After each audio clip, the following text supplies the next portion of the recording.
History can be found anywhere, even in your own backyard. So join us as we search the land looking for the stories that helped shape this nation. Come on the porch, grab a drink, and join us for a little bit of history from the homestead.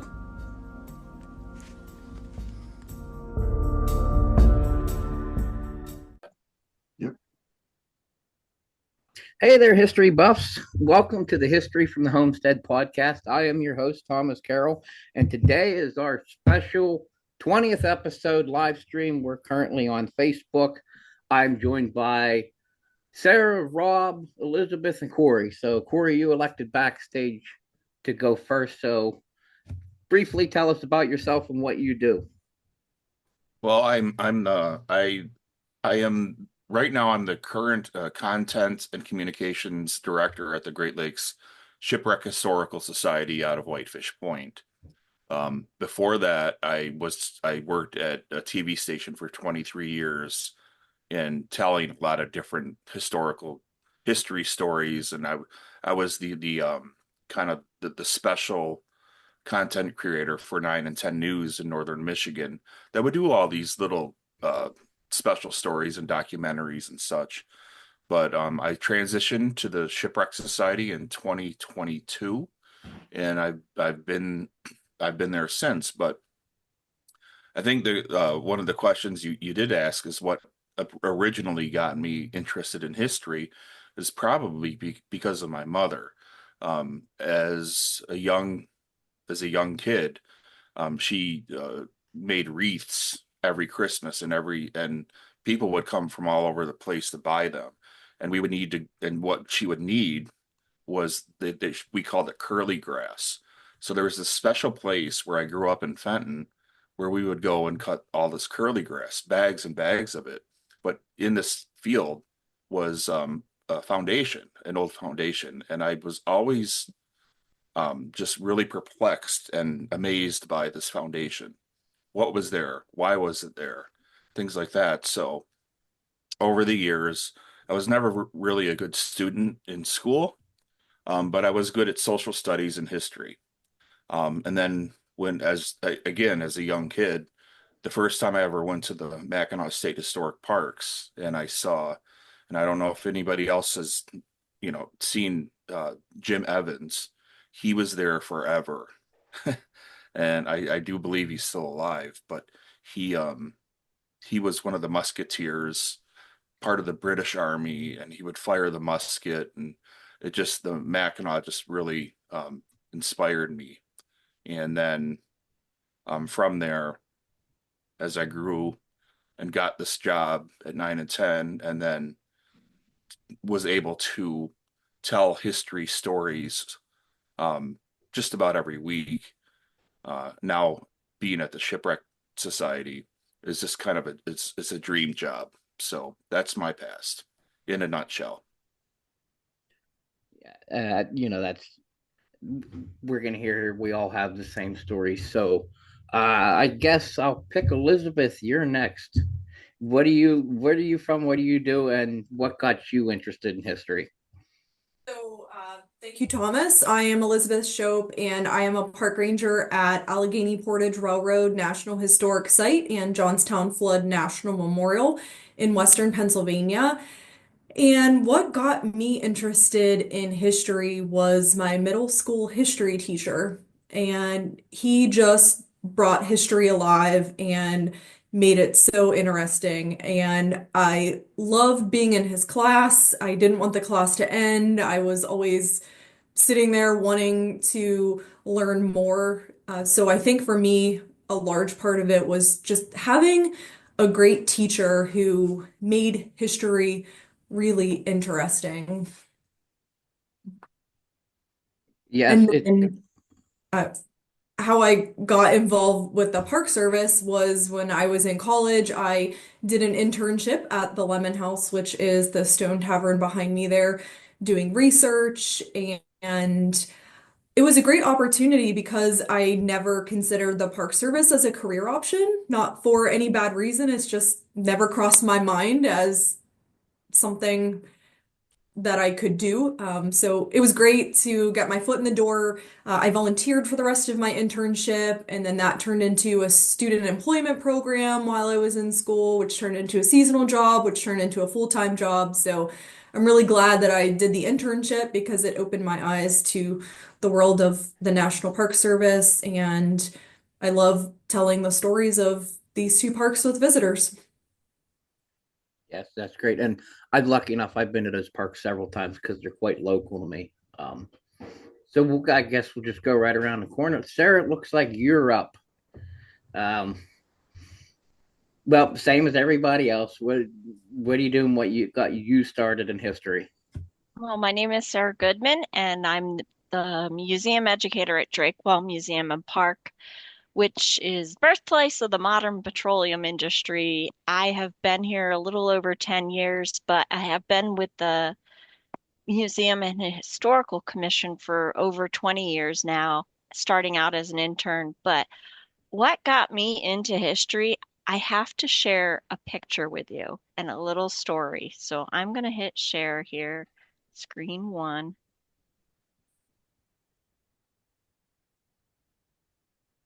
Let's see. Is it working? I can't get no, the picture didn't come up. Oh, yeah, I see the background, but not the picture. Yeah, sorry. Okay, That's okay. so it's actually a picture of me at 3 years old at Colonial Williamsburg, and with my, at that time, 6-year-old sister. She hated it with a passion. My parents could not drag me away from all the historical demonstrators. And this is like the late 70s because my parents actually left me with the spinners and weavers and went, took care of my sister and then came back for me a couple hours later. And I grew up right outside of Valley Forge National Park, and my parents, like, it'd be dinner time where Sarah's over at the park.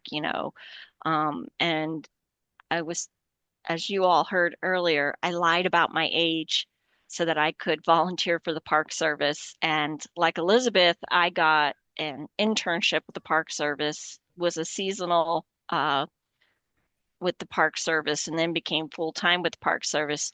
But I left the Park Service to actually come into the state of Pennsylvania because I wanted to stay in Pennsylvania. And I am one of the few Historical and Museum Commission employees who has actually worked at, volunteered, or assisted at every site except the Joseph Priestley House. I've never been there. So, but Wow. yeah, it really was my mom, like Corey, who took us to historic sites. And yeah, you could never get me out of them. I still love the story that you lied about your age to volunteer. That's so great. That's the greatest story there. Um, Yep. uh, Rob, I guess that leaves you as last. You being you and me being the only ones here who don't work at a park or museum. I was just about to say that. I just came to the realization I'm the only one here that doesn't have a real job, um, or at least in the historical field. Um, yeah, so I'm Rob Hilliard. I'm an author of two books now, one nonfiction about the Allegheny National Forest, which um, touched on a lot of the history of the forest. And what I didn't anticipate with it was those parts of the book being ended up being the more popular parts, really, and those are the things that people were most interested in. And then more recently, a book about it's a novel, but it's based on a true story about a guy, John Scoble, who was a spy, who was a slave at the beginning of the Civil War, escaped, made it to Washington D.C. into the Union lines, and then was recruited to go back to the South as a spy. So again, obviously, historical content there. Um, yeah, I'm not my training, my degree's in biology, so I don't have any background on that front. And I tell people usually, like when I'm doing presentations and stuff, I make it very clear up front because people want to refer to me as a historian. I'm like, I'm not. I'm a student of history, but I'm not a historian. I don't have the, haven't done the research, haven't done the background, haven't put in the time at school. That's for sure. Um, as far as what got me interested in history, somebody asked me that just recently at a presentation that I was given, and the honest answer to that is I don't know. I remember as far back as I can remember, which is pretty long time. I'm going to go out on a limb and say I'm the oldest of the people on the call here as well. Um, but I just always remember being interested in it. And I will say one thing, um, where I grew up in Western PA, our family, I jokingly like to say that in 200 years, we moved about a mile and a half. So my family's been in Western PA since the late 1700s.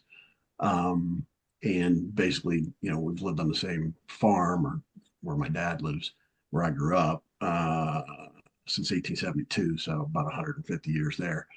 I think when you're in the place where your family has been for so long, you just kind of absorb some of that history, and um, when we had people in the family who were like, oh, well, your great great great grandfather did this, or your, well, in my case, I got to count great great great great grandmother. She was actually, this is a true story. She was, living on the frontier, was captured by natives, taken away with her baby, and was in captivity for 2 or 3 days, and then she escaped and made her way back to Fort Pitt. So her name's Massey Harbison. If you just Google that, you'll find the story. But like when those things are parts of your background, um, I feel like, I don't know, like, well, even as I say that, I'm like, I feel like I was born into it. But if you ask my two younger sisters, they have zero interest in history. So maybe, I don't know, maybe I'm just the oddball. I'm not sure. Not sure the answer to that question. Yeah. Uh, well, I guess I get to go last, and everybody already knows my job. I'm the host. Um, but what got me interested was, my father was a Civil War buff ever since I can remember. But we had taken a trip to Gettysburg. I was probably 8 or 9, and we visited the Trossel barn. And anybody that's been to Gettysburg, that's the one with the cannonball hole through it. That it was I believe, a Union cannonball, if I'm not mistaken, and it's still there. And that struck a chord in me to see, that there from 1863 to it's still there. Original barn still has the hole in it, and that really grabbed me. And that was when I became interested in history. And I read every book I can get, Civil War, World War II, and everything. And that's why I kind of started the show, because as we're going to get into, we kind of agreed backstage. Not everybody's interested in history because they make it a little too tedious, and it shouldn't be tedious. It should be fun, and that's why I do the show, and that's why we're doing this like a virtual campfire. It should be, history should be fun, and that's why I think it's a lot more people would be interested if it was like this, and not, well, as we said backstage, studying a book on certain events. Um, Thomas, can I jump in here? oh, absolutely. This is All a right. free for all. Go for it. So when you and I'm gonna very politely change your word fun to impactful.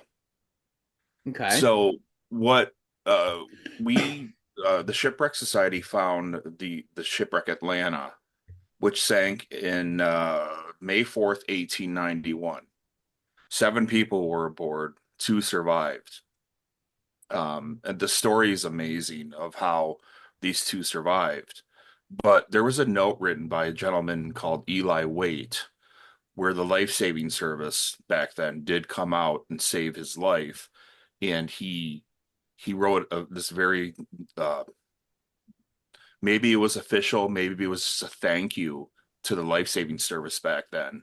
That literally said, "You saved my life." But what happened with the Atlanta was it broke tow of a steamer called the Wilhelm, out in Lake Superior on May 4th, 1891.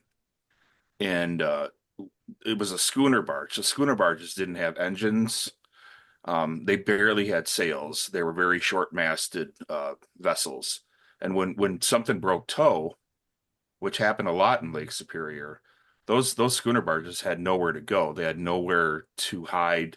They had no power. So they were at the mercy of the wind and the waves and Mother Nature. And the vessel started going down. Seven of them hopped into the lifeboat, into the yawl, and then it overturned, and three of them just washed away into Lake Superior. And then the other, I'm doing my math right. The other four got uh, back into the boat. They finally righted it, and it made its way to the Chris Point life saving station, just outside of it, and then it rolled over again, and then two more went. So there was only two people that survived that shipwreck. Um, it was the life saving service back then. Um, they didn't. They thought what they saw was a log floating out in Lake Superior, but it wasn't. It was these people. And somebody, it was the Whitefish Point Township supervisor as a matter of fact, that said, hey, he ran into the life-saving station, and he's like, hey guys, there's a boat out there in trouble. And so they got everybody out there, went and they saved two of these guys, and one guy's name was Eli Waite, and then his letter literally said, "You did save my life, thank you." So, um, you know, I agree with your term fun, but impact also has a lot of that, because a lot of people, when they come to Whitefish Point, um, it impacts them when they're learning about these stories. Yeah, and you make a good point about that, because that's the other part of history. It's not all roses and happiness either, which that's history's there for us to learn from. Um, so yes, you make a really good point about that.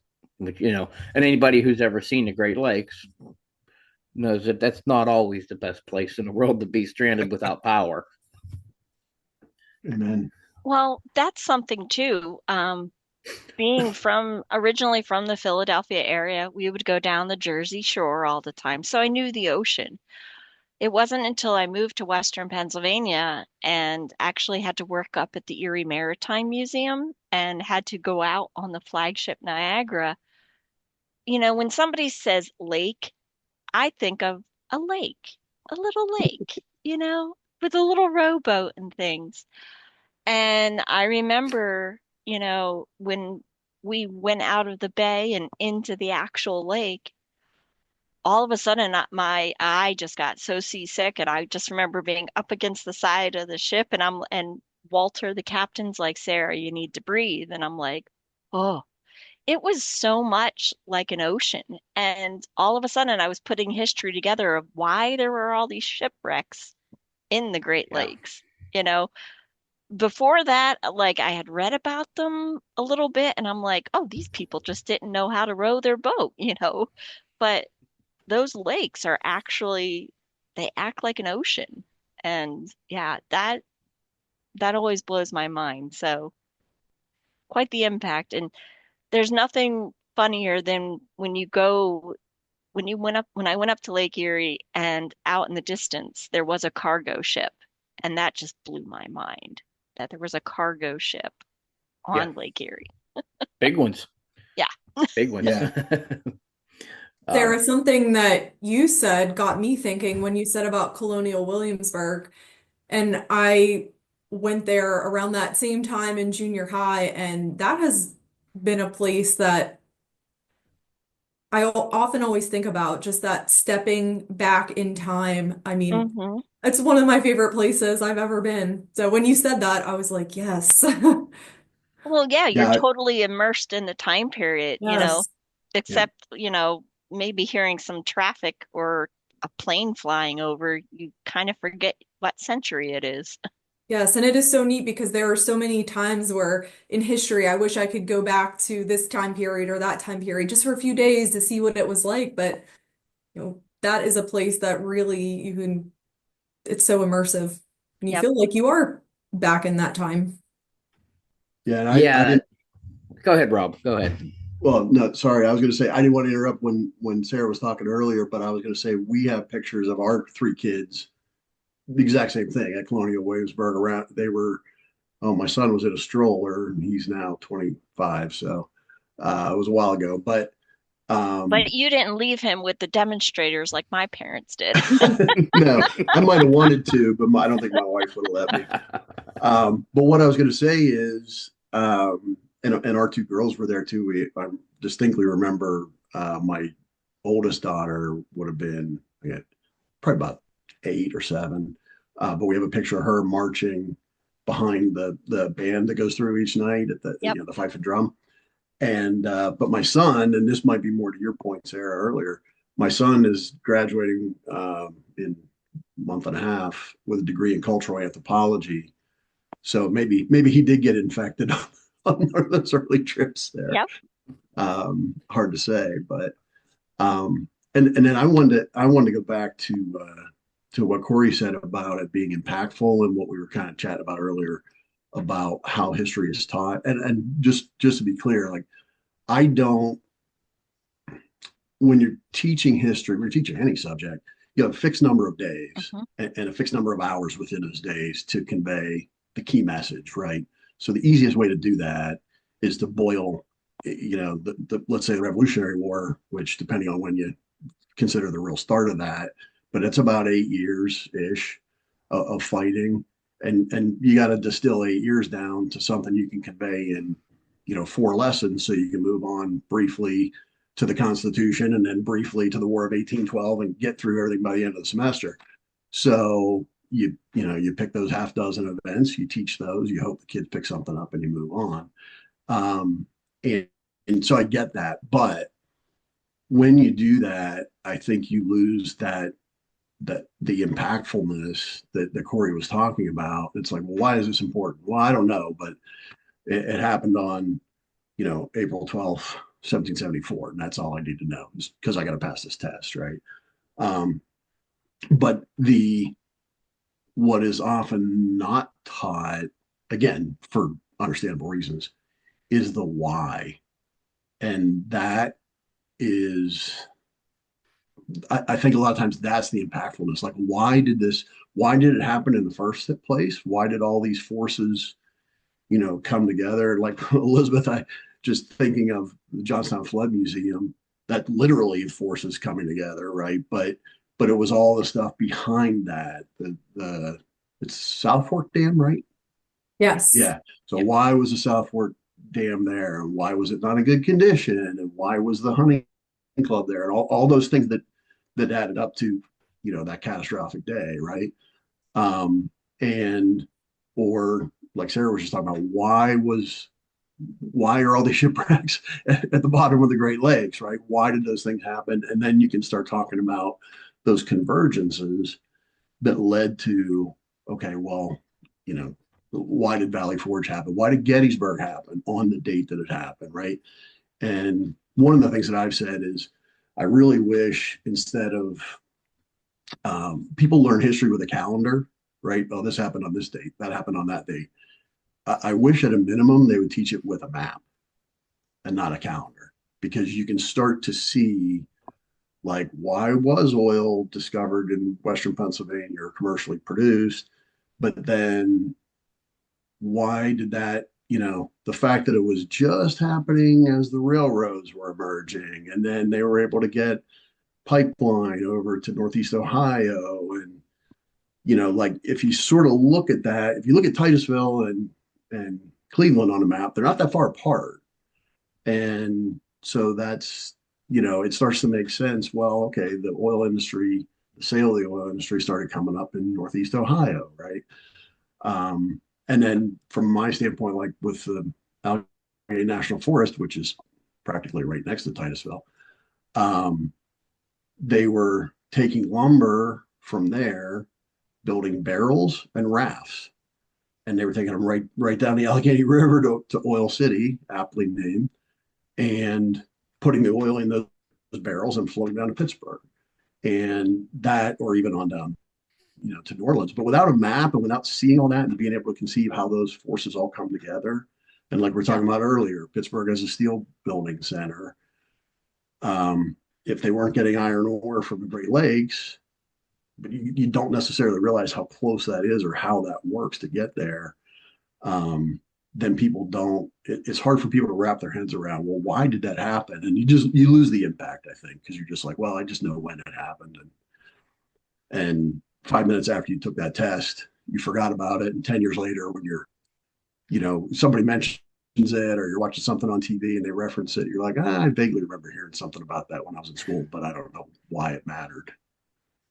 Rob, what you said there, Rob, is interesting because if you go to the show's website, historyfromthehomestead.com, I have a quote on there from Henry Glassy, who was a U.S. historian, and his quote is, "History is not the past, but a map of the past drawn from a particular point of view to be useful to the modern traveler." I mean, exactly what you're saying. That's it's all how we got here. Right. One cool thing that I've started to notice is schools had shifted to the whole STEM thing with the science and engineering and totally getting away from history and things. But I've been going to some classes on the new standards and the new teaching style, which is called STEEL, and that actually incorporates history into things. So that like for your flood, okay, why did the dam break? Was it engineered properly? We put the history and the engineering together.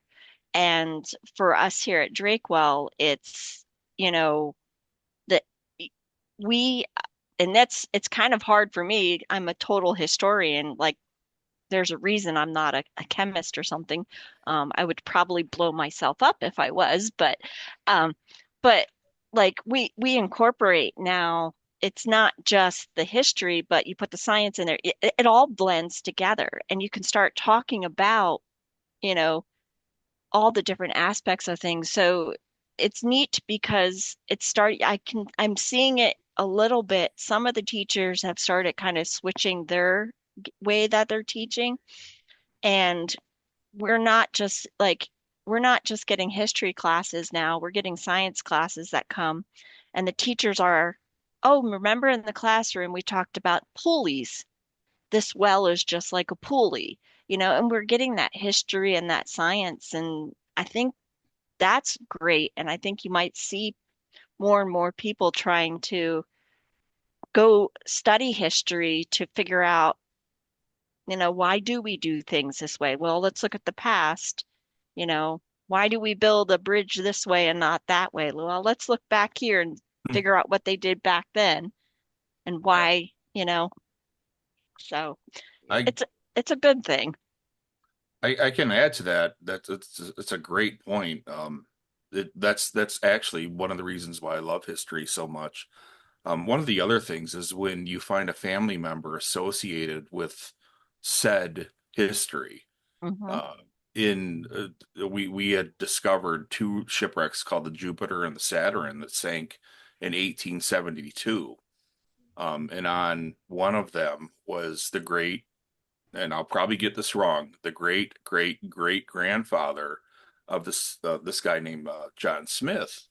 And when we released that to the public, he was like, I think that's where my great great great grandfather went down.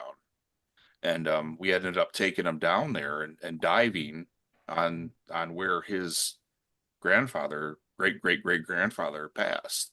So associating, like, there's still people uh, that are out there that have family ties to everything that we all Hmm. do, and it's very important to them.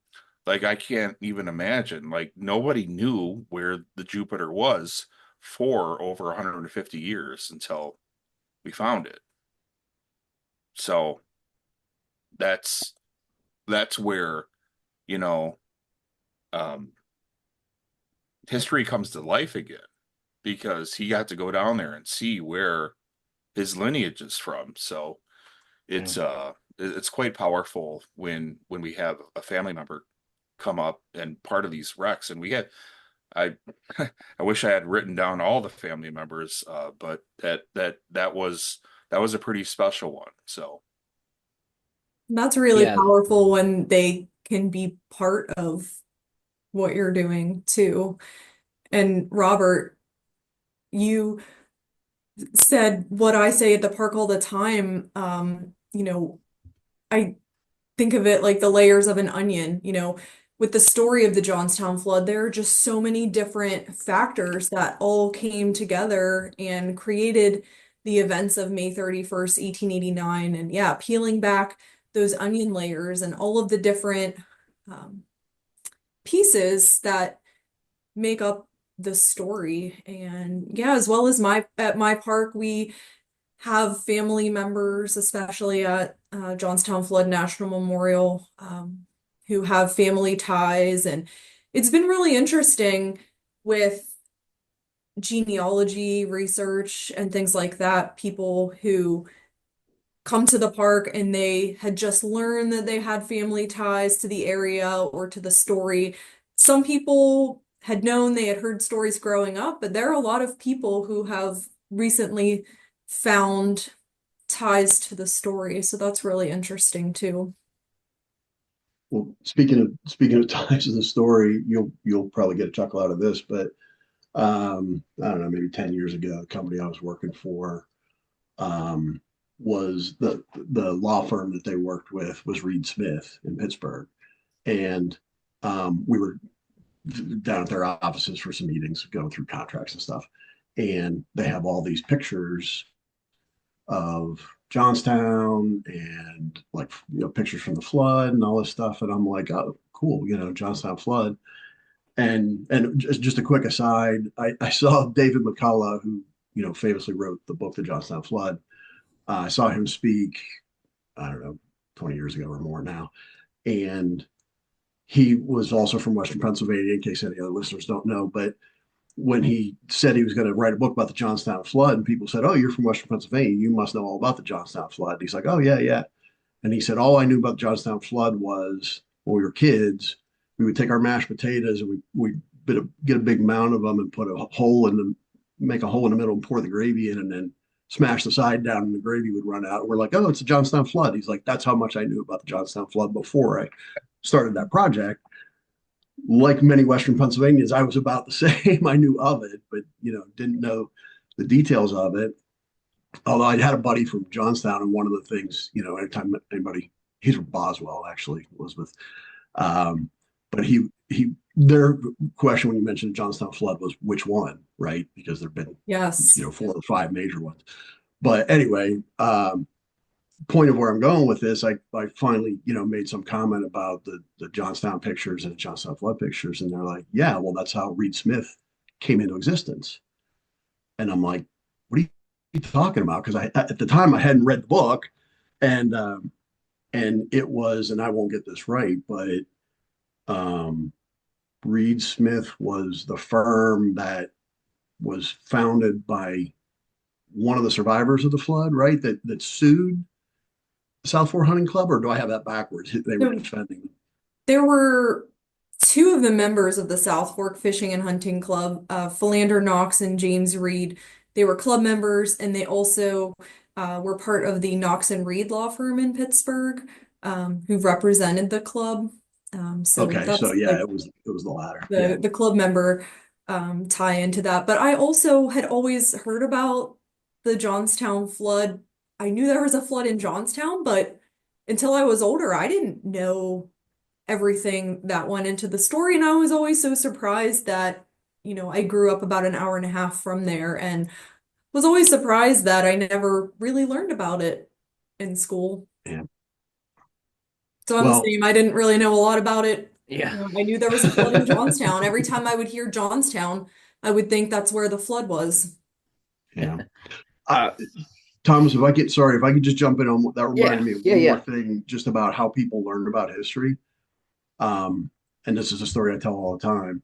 When I was growing up, we learned about in history class, in social studies class, like somebody else said, we learned about the Homestead Steel Strike, which was 1892, I think.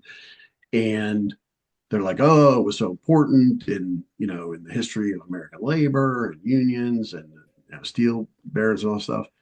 And it was we were weeks into discussing that when it finally dawned on me. They were talking about Homestead, Pennsylvania, which is like 20 miles from where I live.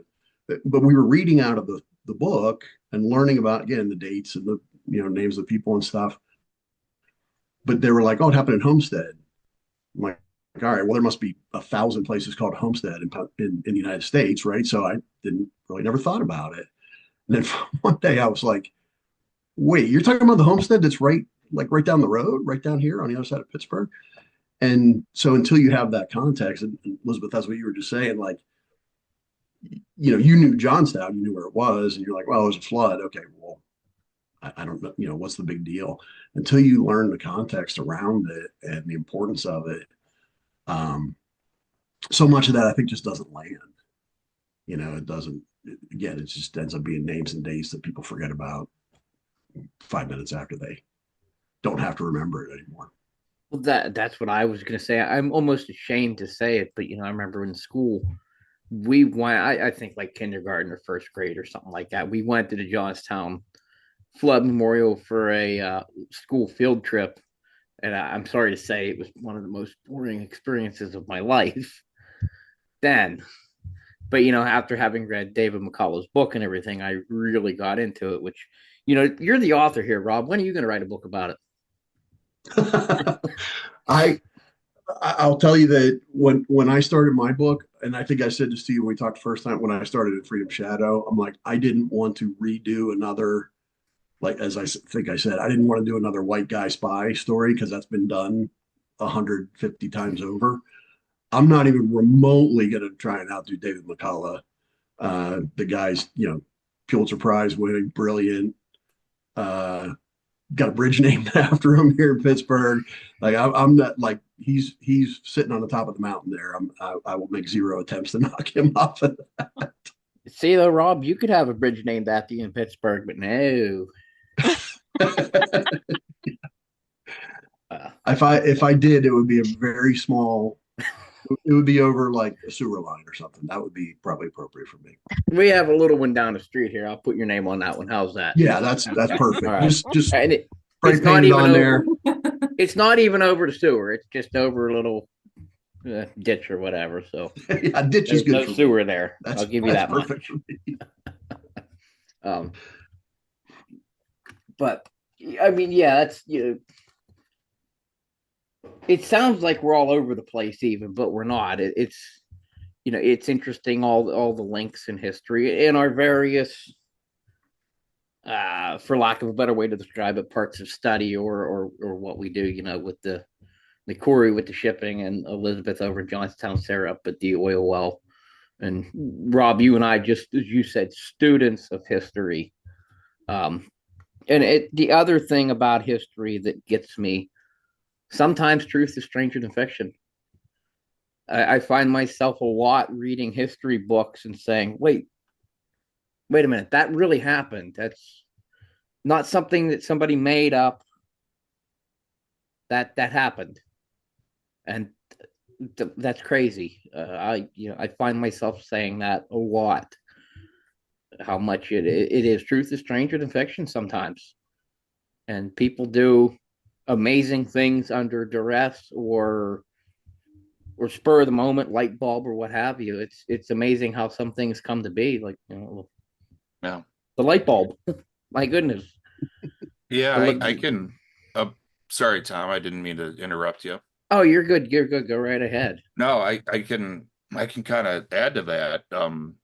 We had found a wreck called the Adela Shores a couple years ago, and this was if you're a shipwreck hunter, this was kind of a holy grail shipwreck to find.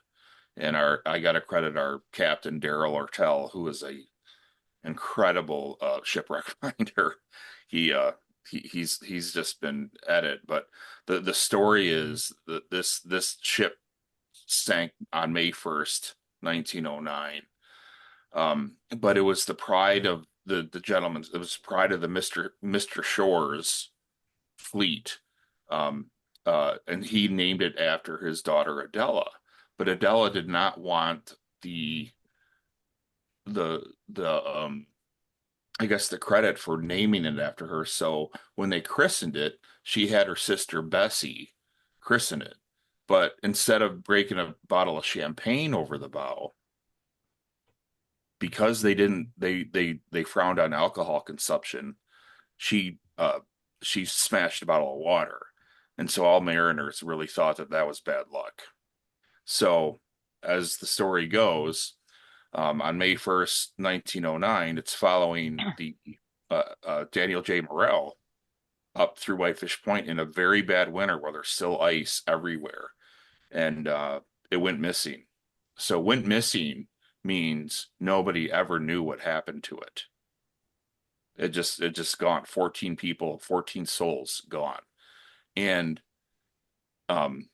nobody knew whatever happened to it. Nobody knew the story, but when Daryl and our organization found it, we now know where the vessel is at, and we can start, researching it and answering questions. So that's just one of the many, many stories that people forget about. Whoever heard of the Adela Shores? Yeah. Why does it matter? Yeah. It does matter because 14 people died and 14 families were ripped apart because of it. So, well, even the smallest incident has a impact on things. One of the silly shows I watch, the Titanic didn't sink. Okay. So if the Titanic didn't sink, that changes history greatly. People survive, people are born that shouldn't exist. So every little thing that happens has an impact on the outcome of tomorrow, and there's all that what if Lincoln hadn't gotten shot, what would have happened, but he did get shot. And so therefore, and that's, we learn from history. Yeah. It's something you think about. If Drake, the one thing about Drakewell is that many people don't know is he actually got a letter from the company that told him, cease and desist. We have no more money. Stop drilling.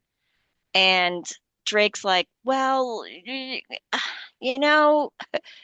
got some private funds. I'm going to keep going. And like 2 days later, boom, he strikes oil. If he had said, oh, yep, the boss says stop, poof, walked away, where would we be? It was funny. We were talking about links and everything too. I'm going to go back to what Corey was talking about, the Daniel J. Morrell.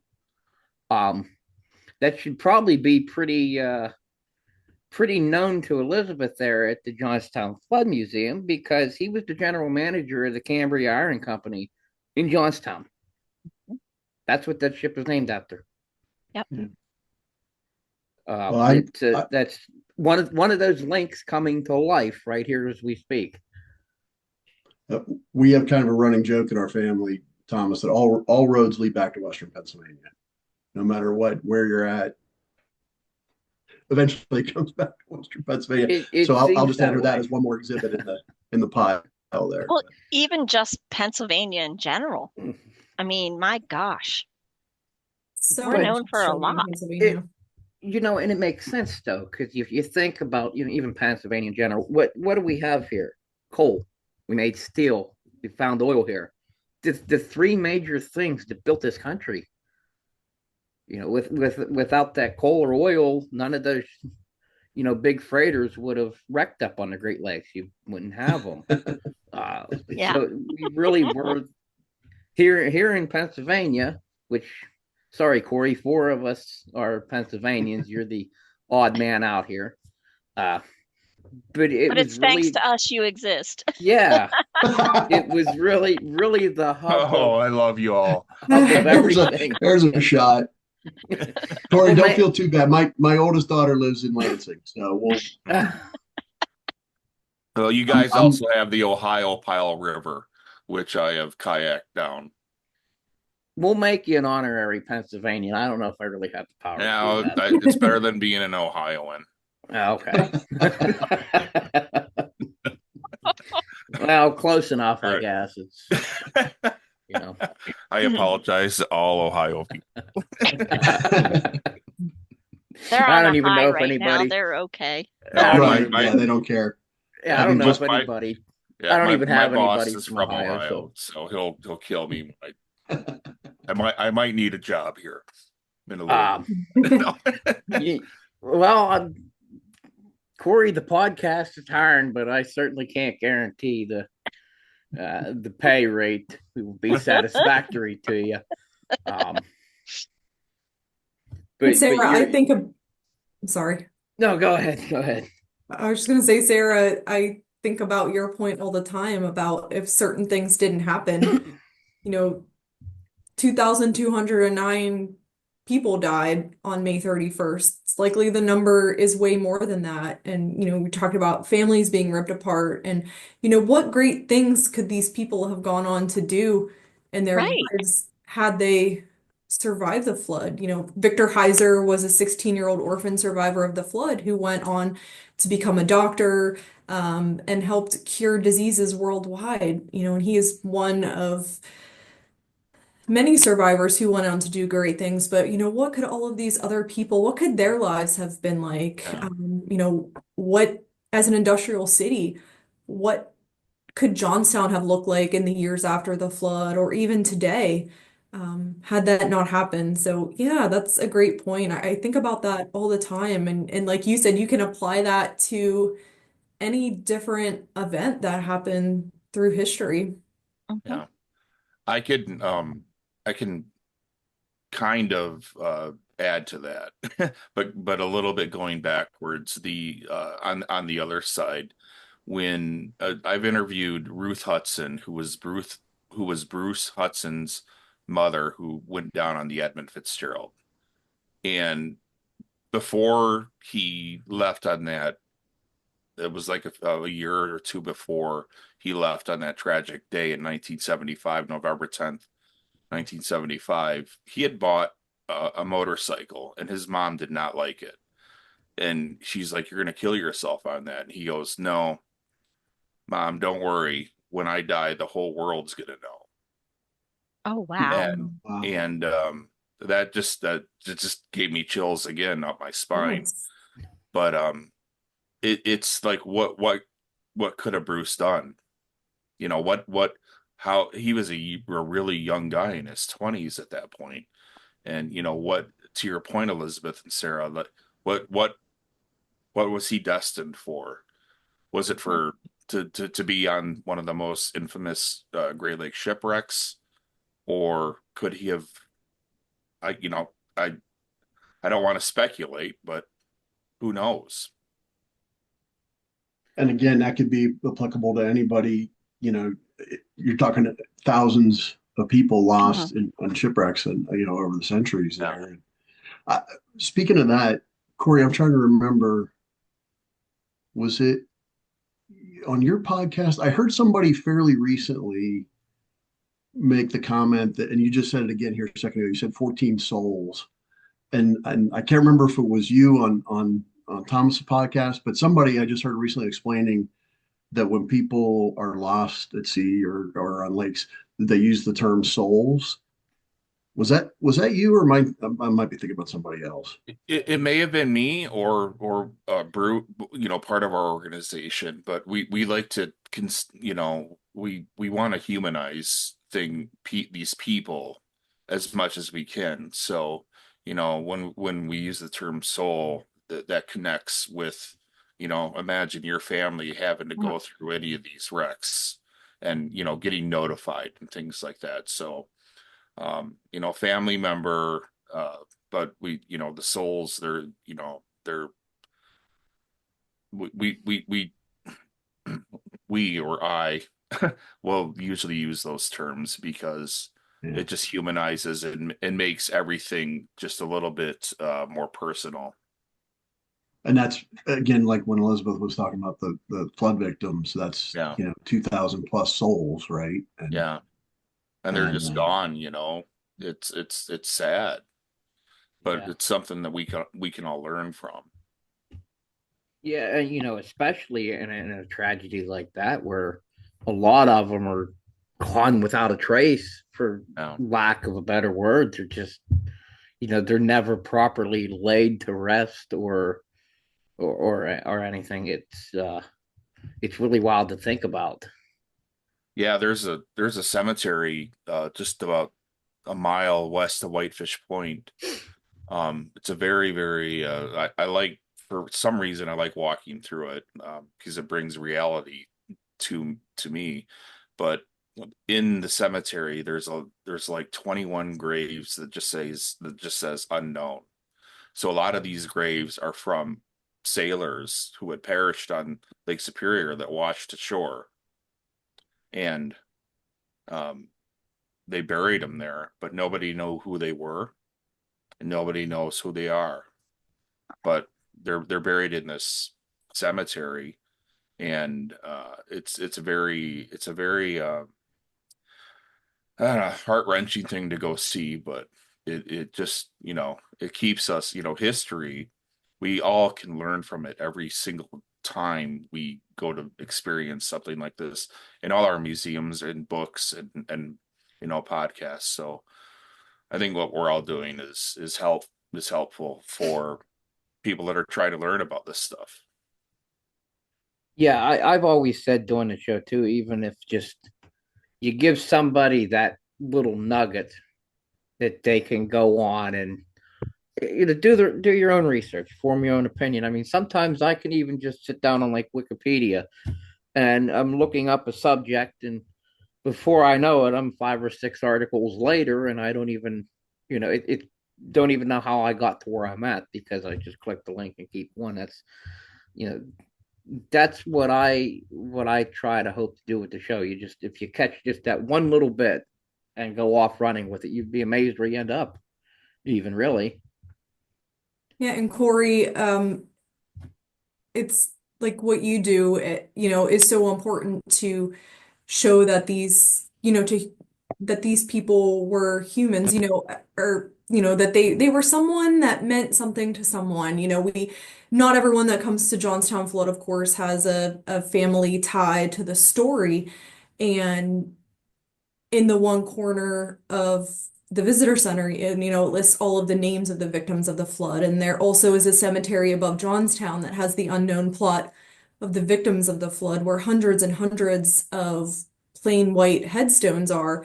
And like you, I try to portray to people that, you look at these blank headstones, but it's so much more than that. This was someone's mother, father, friend, sibling, child, and they all have a story, and it's up to us to tell their stories. Amen to that. Yeah, Mhm. like we were talking about, any one of those unknowns could have been the next president of the United States, or the world saving doctor or whatever. You don't know. They were Yeah. taken by history is about the best way I can describe it. And I don't know, maybe that's fate puts you where you're supposed to be. I don't know. now we're getting seriously existential Yeah, my in this goodness. discussion. All Yeah. right, where's the actual campfire now? Moving on. Yeah, my goodness, did we go in a bad direction there? Well, Thomas, if I'll take try and take a shot at redirecting the conversation here. Lighten But us up, Rob. well, yeah, that I'm good at. But I was going to say, one of the things that's interesting about um, U.S. history, I'll say American history, but it's well, I'll just use an example. My younger daughter lives in Ireland, um, and she's lived over there for a few years. And I was talking to a guy who's from Ireland one time, and he said, well, we were talking about some of the older historic sites there, and he goes, well, in the United States, 100 years is a long time. And in Ireland, 100 miles is a long distance. And I'm like, that's actually true, because we wouldn't think anything of like, well, Drakewell is probably not 100 miles from me, but in that ballpark, I wouldn't think of anything of driving there and back in a day. And people in Ireland would be like, "Oh my God, you're driving 100 miles? That's Yep. insanity. That's a week's trip for them." Um, but the point I was starting to make is that 100 years is a long time in the U.S. Is all those linkages exist because you don't have to go very far back. And Corey, you were talking about the gentleman whose great great great grandfather, whatever, was on the Jupiter, I think you said. Yes. And that's about 100, a little bit over 100 years, 120 years. But that's 152. Oh, thank you. Sorry, I couldn't remember the year. I remember the name of the ship, couldn't remember the year. But in the grand scheme of things, that's not that long. Like it's recent enough that there's good documentation, and you may have had, not you, but they may have had ship's logs and all those types of things to be able to look at that. And our history is still young enough that it's very easy to see the threads and follow them through. And as opposed to someplace that had maybe been settled for many hundreds or thousands of years, those threads kind of fall apart, and you don't always have good documentation, and so you lose some of that, the ability to draw those lines.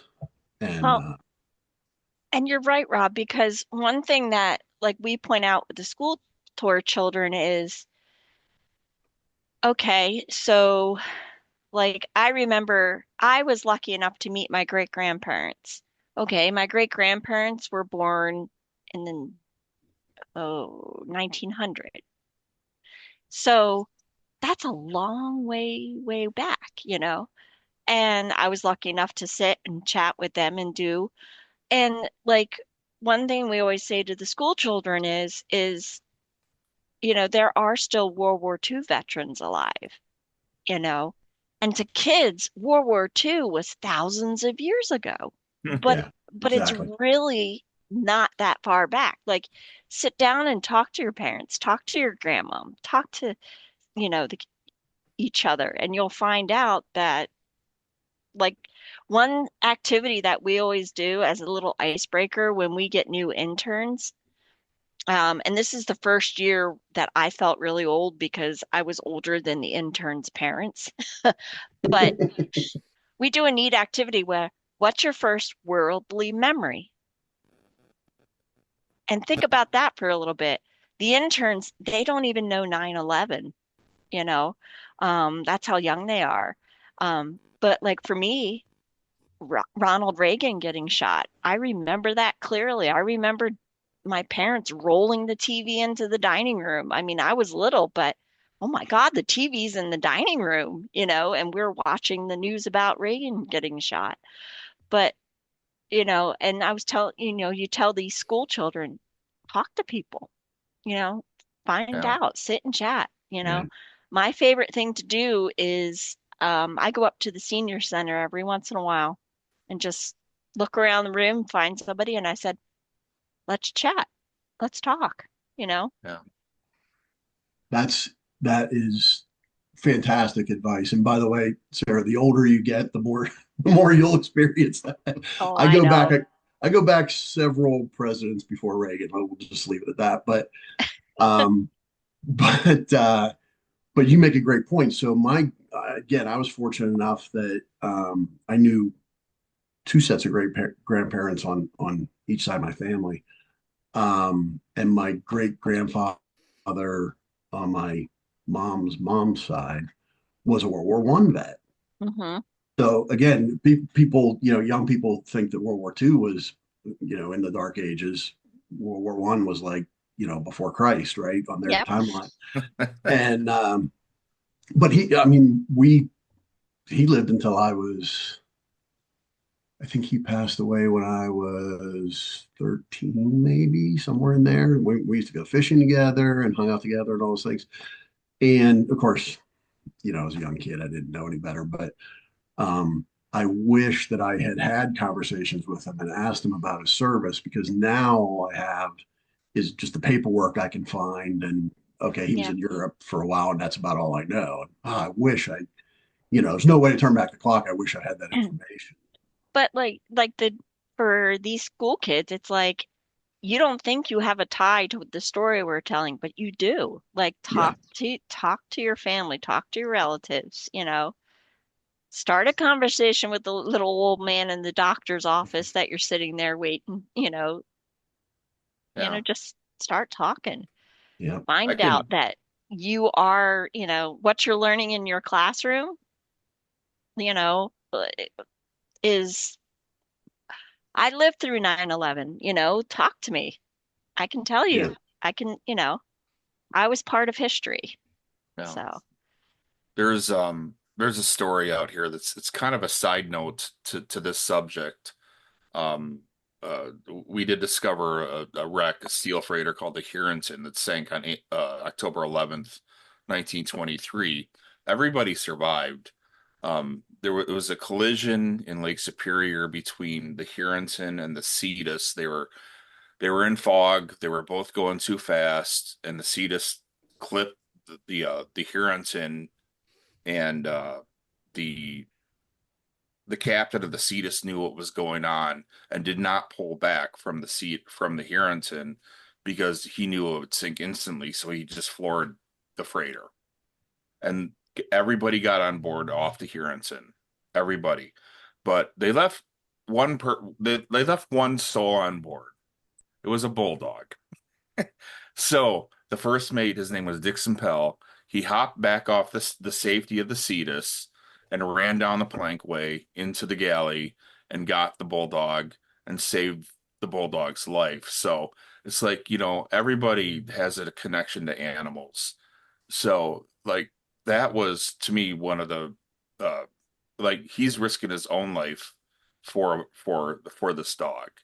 So that's also I know I'm swaying way off the subject and I apologize, but I just wanted to sometimes there's animals out there too that are a part of history. Geez, that was weird. well, I liked it because that was perfect.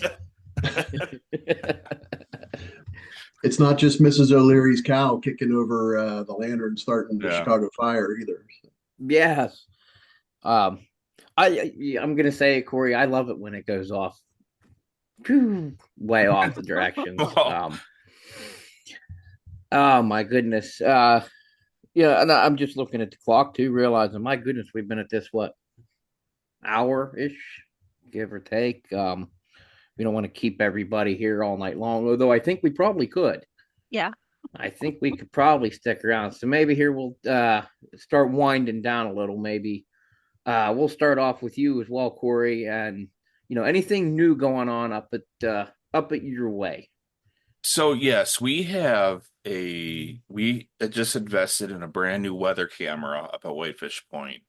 Just so log on to shipwreckmuseum.com, and we have this camera that overlooks our lighthouse and also overlooks Lake Superior, and it's became one of the most popular cameras in Michigan, if not America, to be honest. I just got stats from the company, but if you log on to shipwreckmuseum.com and log on to live camera, you will see that. And we also next Sunday, not in 3 days, but next Sunday, the November 10th, we will be live streaming our 49th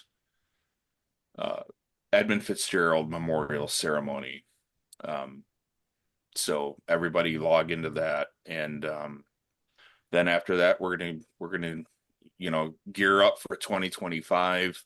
We'll be out on Lake Superior hunting, shipwreck searching again, and then next year is the big Edmund Fitzgerald 50th anniversary. So when I say anniversary, I mean ceremony. I don't and memorial. It's not a ceremony. It's not a event. It's a memorial. So that's what we have going on right now. But I think everybody will love that new camera we have up there. So shipwreckmuseum.com, live camera. That's it. Um, Real quick question, Corey. Are you running the show on the thing next Sunday on the ceremony? Yeah, can you tell my blood pressure is up? I was gonna say, if you think about it, email me and I will try to remember to pop in. Yeah, Because I would like to check that out. we've invested a lot of money in technology to make this work. Last year we had around 25,000 people log on, and it crashed our system. So Oh, we wow. we oh, we're doing our best to keep to make this seamless. But well, Whitefish Point is still a very, very tough, and if you've ever been there, there's still really nothing there. So yeah, if you get lost on the beach, you make sure you look up to Whitefish Point and you can find the light and find your way back. we didn't The have light is still guiding the 25,000 people. way. It is. That's what I always like to say. That's what the Whitefish Point is still doing what it does, guiding mariners. So it's still there. It still is an active light. It's actually the oldest active light on Lake Superior. So Wow, Oh, wow. wow. Elizabeth, I think it was you were next, I believe, if I remember. So, what's new over the hill for you up Johnstown way?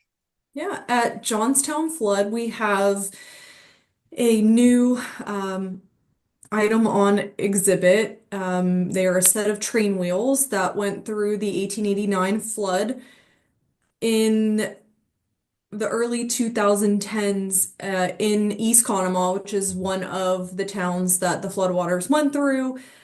Big railroad yard there. They're putting in a new bridge and they found these train wheels and a date on the wheels traces them back to the Altoona shops in 1889, and they have a lot of mud still caked in them, so a visible representation of the flood. So we have those on display right now. So that's very exciting. And like Corey, we are gearing up, planning programs for next year. I got to come up and see the train wheels too. Little interesting side note, not completely related, because as I said, we like to go off on weird tangents. The bridge that they were actually working on was the Michael Strank, I believe I said it properly, the Strank Memorial Bridge, who's a Johnstown local, who you can find him on the picture, I believe, third in from the back of the flag raising of Iwo Jima. And then he Oh, was cool. later killed in action there, and that bridge is named after him. Um, I believe that brings us to you, Sarah. So, what's new in Titusville? Um, let's see. So we have actually gone kind of into hibernation at the moment since our exterior exhibits are all steam engines. They have gone into hibernation. But we actually this summer got a lot of neat new acquisitions.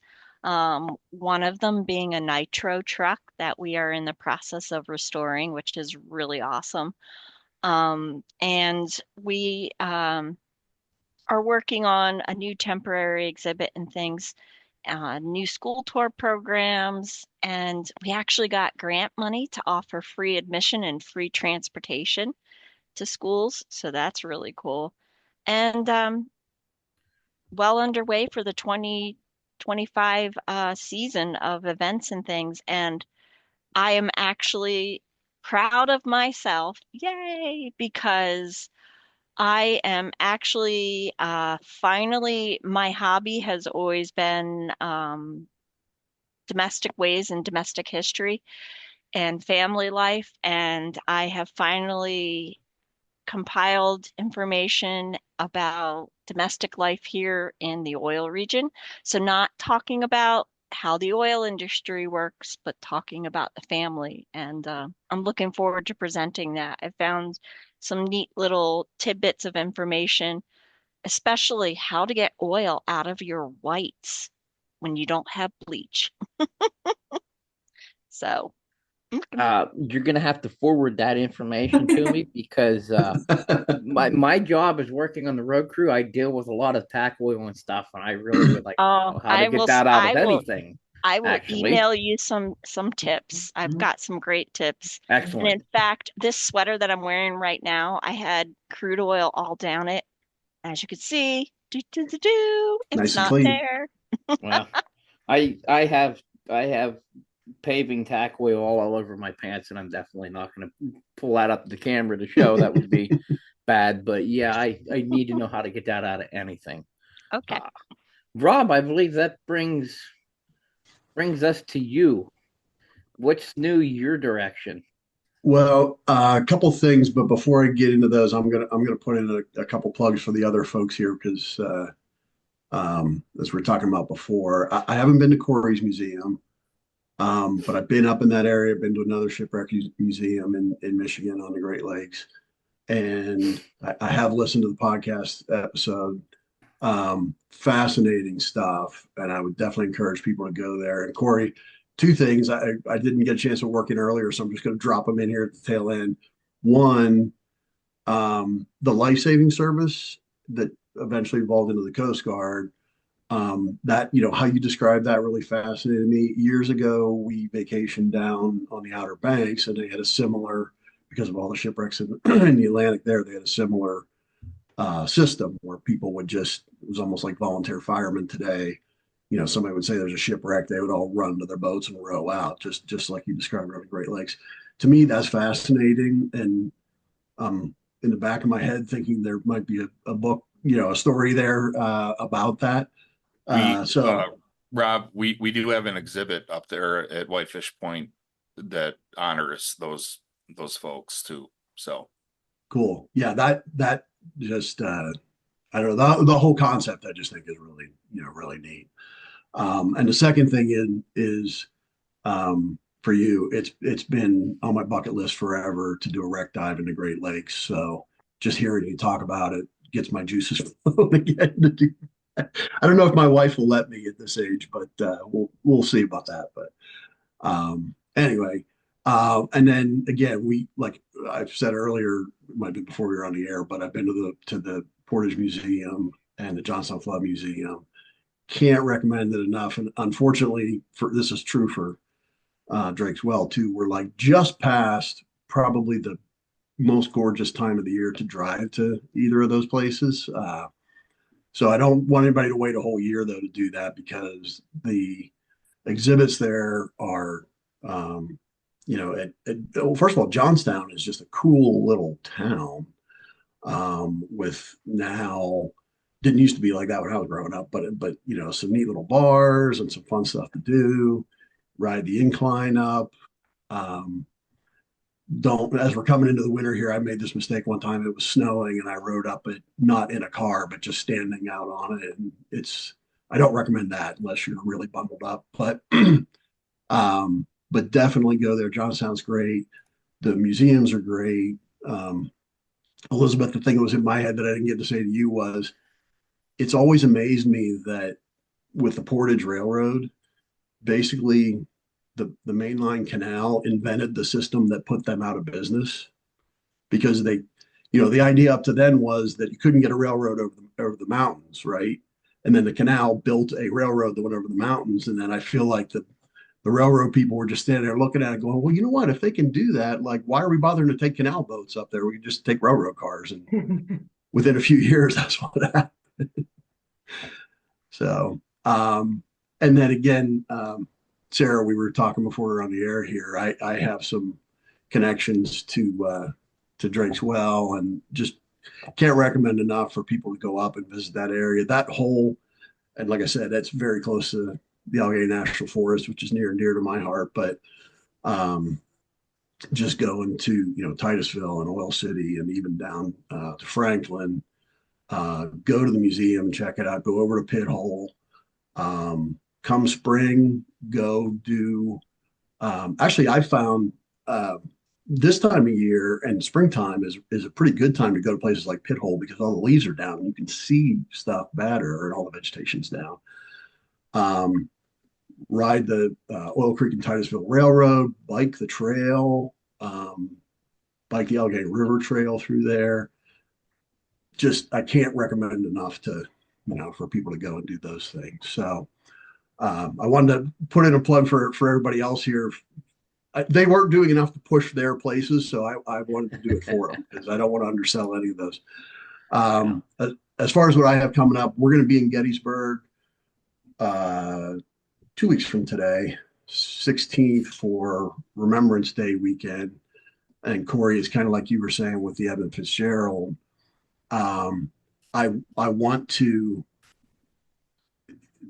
use the word celebration, but it's not a celebration. It's the anniversary of Lincoln dedicating the National Cemetery there, which of course was the Gettysburg Address, which a couple people listening might have heard of that.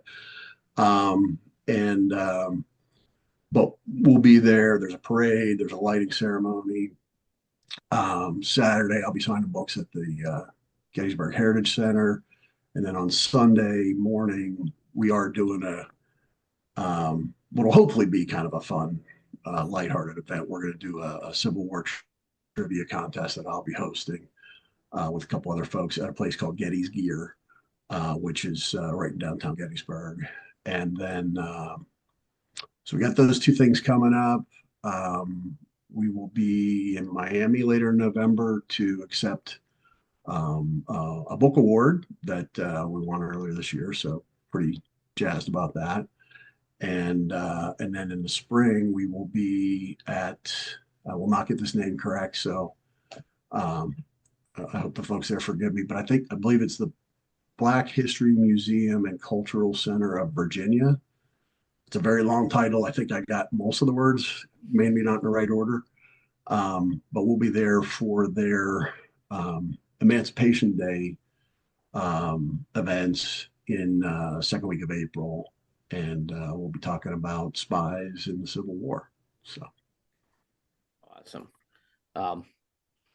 And about the only thing new for me is we'll be right here on this show plugging away. I still have a lot of good ones coming up yet. I'm not going to give away what. Everybody, I thank you for joining me for this special 20th episode. It was a blast, and the time just flew by. That was a lot of fun. I thank you all for taking your time out of your Saturday to come and do this. Thank you. Thank you. Thank you. thanks very much for having us, Thomas. It was great. It's been great to talk with you all. I want to meet you all in person one day. Yes. That would be great. Like a whole history road trip, history tour.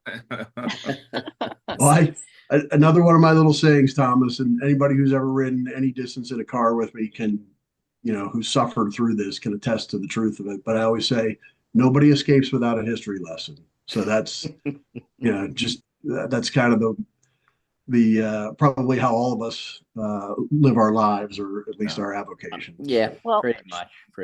So you know how dogs, it's like squirrel. For me, it's historical marker. Yeah. Historical marker. Pull over. We got to check that out. I can see my wife's eyes rolling right now when I have to stop at all those things. But it's all good. If somebody tells me it'll take 2 hours to get there, I'm like, No. 3. Got to pull over and reread that sign. Well, hey guys, it was great meeting everybody. I have to duck out. Yeah. Yep, so do I. Yeah, we've been here forever. So thank you all again. Hopefully we have more shows like this in the future. Thank you, Thomas. Thanks, Forward Tom. to it. Thank you. Thanks for having us. Yes, thank Bye-bye. you. Thanks to everybody for listening. Remember, if you like the show, you can share it with all your friends. We can be found on all the major podcast players. We can be found on Facebook. And you can also find us and catch the show notes at historyfromthehomestead.com.